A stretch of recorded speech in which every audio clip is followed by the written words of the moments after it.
can't get around the fact that the tomb is empty. Whether you read the evangelist stories in the four Gospels, whether you're reading Paul, whether you're reading non-Christian sources, even like Tacitus or Josephus, the fact of the matter is this morning, so many thousands of years ago, the body is gone and the tomb is empty. Period. Across the board, Christian and Gentile sources, all of them say that the tomb is empty. Now, you can go in and look at various reasons on why that was the case, right? Some will say that, well, Jesus really wasn't dead.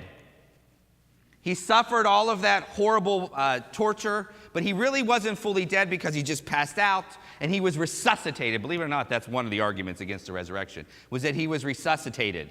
And sometime early in the morning was able, with all of that stuff that happened to him, was able to push away this heavy stone and walk away. And then he eventually married Mary Magdalene and they moved to France. That's the Dan Brown novel, by the way. Those who make that argument don't understand Roman crucifixion. Roman crucifixion was the most horrible form of torture and punishment that the world has ever seen. Scourging alone would have killed a person. His body would have looked like hamburger meat after the scourging. But not only was he scourged, but he's probably the only person in history that was scourged and crucified. And the Romans who did that punishment knew what death looked like, and they were going to make sure it happened. The understanding that Jesus would have resuscitated and walked out of there, even if he did resuscitate, wouldn't even have the strength to move the stone to get out. There's evidence built into the stories that doesn't make any sense. If you're going to try to say this person rose from the dead, the first thing you don't want to do, and sorry ladies in this room, is have women as witnesses. Because women were not considered authentic witnesses in first century Judaism. It's horrible, but true. And all of the accounts, the people that first go to the tomb and proclaim that he is risen are women. By the way, ladies, you are the first proclaimers of the resurrection. You're the first preachers of the church. But in first century world, that looked utterly stupid. You would have the apostles see him. You would have men who could make witnessing in court to see that he rose from the dead. Not women. The evidence that we have is actually early.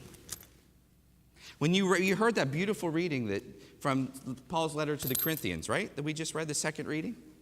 That was written sometime around 40 AD. We're talking 7 years after the death and resurrection of Jesus. And if you notice what Paul says in that letter, is that I'm handing on to you what was already handed on to me. That Christ was crucified, died, and rose on the third day. And if you don't believe me, here's some other witnesses. He appeared to Cephas. He appeared to the 12. He appeared to women. He appeared to 500 at one time. I would love to know what that one was all about. But that's Paul saying, you don't want to take my word for it? Here are plenty of other witnesses. But Paul himself is a proof of the resurrection. Paul, who was a vehement persecutor of Christians, who was making sure that those who said that Jesus was raised from the dead would be put to death or in prison, all of a sudden now becomes the biggest champion within a tiny period of time. Paul's conversion maybe happened 3 years after the resurrection of Jesus. There's embarrassing evidence in our scriptural accounts. If you're going to try to prove that someone raised from the dead, you probably shouldn't say that the members of the Sanhedrin who condemned him to death are now proclaiming him risen. Joseph of Arimathea, Nicodemus.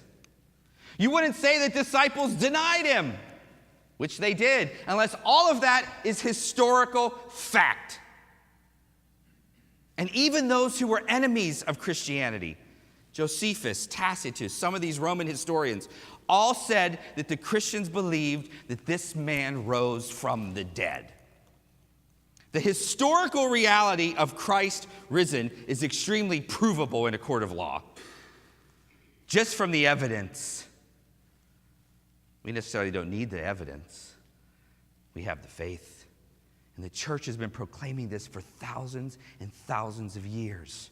This event that literally changed the course of human history.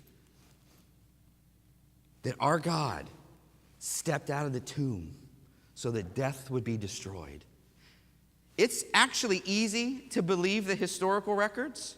It's harder to make it spiritually in our lives. Because if all of that is true, if Jesus died and then this morning stepped out of the tomb resurrected, body and soul, then our lives have to be different. We can't look at that evidence. We can't look at that God. We can't look at that relationship and live lives as if it didn't happen. It's easy to come here on Easter Sunday once a year and shout with our lives, Jesus Christ is risen today. But how are we doing it every other day of the year? Because those early Christians were completely changed. They went from people who were scared, who were frightened that they too would be crucified next, to people who were busting out in the streets saying that Christ has risen from the dead because their lives were changed and transformed. It just wasn't a theology. It was a relationship that catapulted them from a world of death to a world of life. And nothing else mattered anymore but the fact that Christ rose from the dead. Because if Christ rose, there is nothing to fear. We no longer fear death. We no longer fear anything because the battle has been fought and won. Christ is risen and death is annihilated. Christ is risen and we are changed. Christ is risen and now love is the final answer, not the darkness of empire. Here in a few short minutes, Father Kevin and Deacon Colleen and I will gather around this place. This is also another proof of the resurrection. Because the Christians very, very early were entering and participating in liturgies that reminded them of the passion, death, and resurrection. One of them was baptism. Baptism was done so early, from the very first moment of Pentecost, so that many people could participate in this passion, death, and resurrection. Because if we've died with him in the waters of baptism, we will rise with him. And you will stand and profess today that you believe on the third day Christ rose. Don't just say the empty words today. If you believe it, live it in your heart. Let your lives change. Go out and be people of the resurrection who announce that Christ is risen, who announce that death is no longer the answer, who go out and say that hatred and injustice and all of that is not the final answer, but is the love that rose today on the third day so that we can have life and have it abundantly.